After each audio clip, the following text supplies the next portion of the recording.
Ah, dang it. Go back. These cars kept expelling fumes that made me choke. Just one of the many things I dealt with in the name of art. Pedestrians took up almost every inch of space on the street ahead. Surely this would be the day when somebody spotted my talent.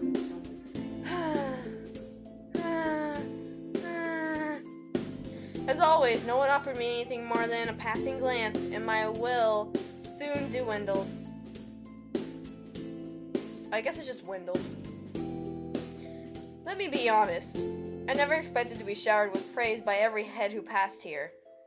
What was that old saying? 10% of the people who reached out to will buy your work. What? I could live with that. Even just 1%. Please, anything but 0. I wanted to scream at these people. They had no idea how much sweat I poured into these calligraphs. Preserve. Rant. Hang on. Quick save. Preserve. I guess I'll preserve. I guess I'll be nice. I decided to keep these displeasures to myself. People often said patience would be rewarded. I wondered if my patience would ever become worthful. Just as I thought this, a man paused to look at my calligraphies.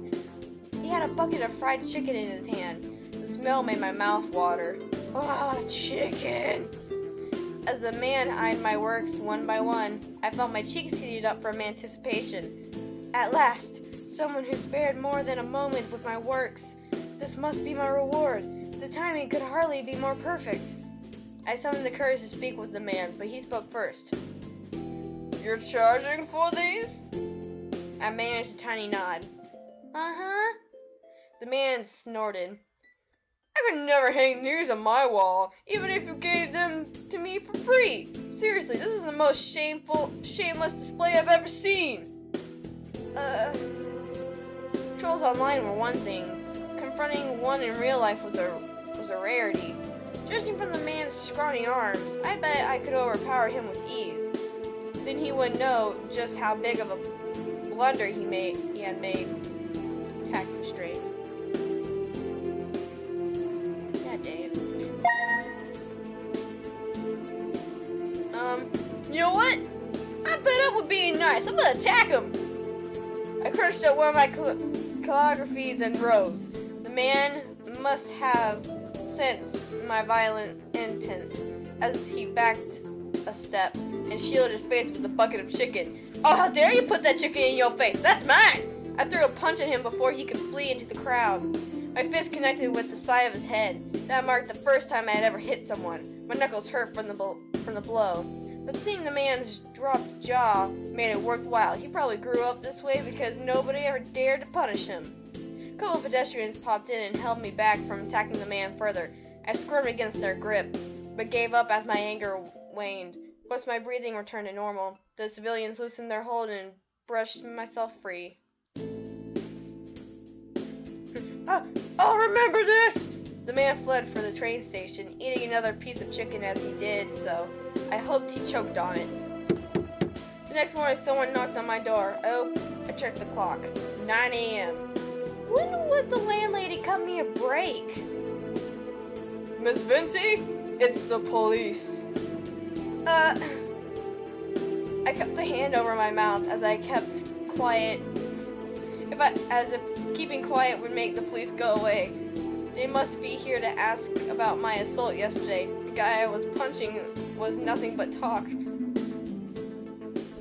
I should have let him ramble. God knew what would befall me now. I prayed as I would at least be spared a jail sentence. Tears streaked down my cheek as I buried myself under the blanket. This had to be nothing more than a bad dream. Oh, bad end, of course. Of course. Alright. Well, let's reload. Maybe I won't punch him in the face. Maybe I won't punch him in the face. Maybe I won't. But I won't. Folks always said to ignore trolls. I clenched my teeth and stayed put. After Chuckling in my face, the man strutted off. Determined to prove him wrong, I continued to sit and wait for potential customers. Another 1,000 people walked by without sparing me a glance. Lingering here any longer would be a waste of time. As I packed my things, I insisted I was leaving because my part-time job started in an hour. Deep inside, I knew that man's words had rocked my confidence. Giving up a calligraphy would mean I had wasted all this time over nothing. Yet, if I lacked the gift, preserving might make things worse. Tears welled in my eyes and I clenched my fists to hold them back. Speaking of tears, I heard a kid crying within the crowd. Looked like we had a lost child on our hands. Some pedestrians shot him glances, but none of them offered more than help. These really were horrible peoples. To cheer myself up, I told myself I would never want my calligraphies to be owned by these people like that. I should help the kid, but that would mean being late for my job. You know what?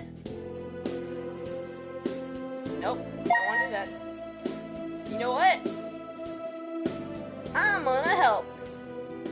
If I judged others for abandoning a child, then did the same myself, I would be a jerk and a hypocrite. With a sigh, I walked up to the boy. There. It's okay. Did you lose your mommy? The boy was sobbing too hard to answer. I leaned in to stroke his back with one hand and his head with the other. Let me know if you lost your mommy, okay? I'll help you find her so there's nothing to be scared.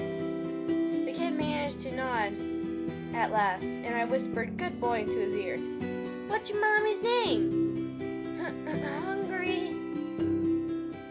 Your name is Hungry? The boy's tummy growled and I realized what he meant.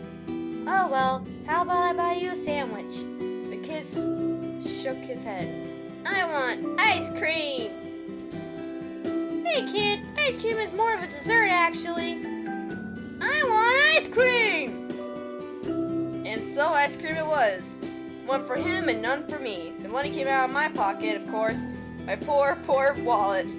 At least this kid could have eaten the whole thing rather than let half of it melt on his shirt. Jessie, the boy said. That's Mommy's name. Jessie!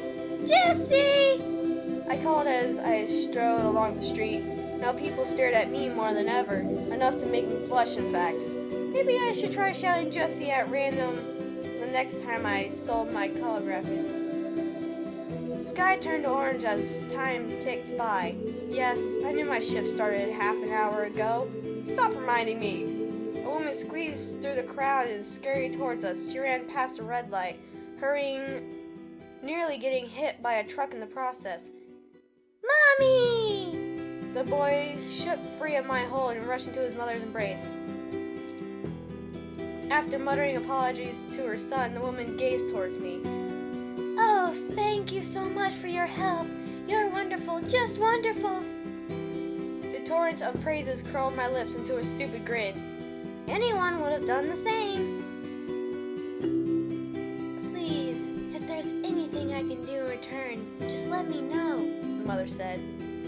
Actually, there is something I need help with. Mother nodded. Anything in my power, miss. Which way back to the train station?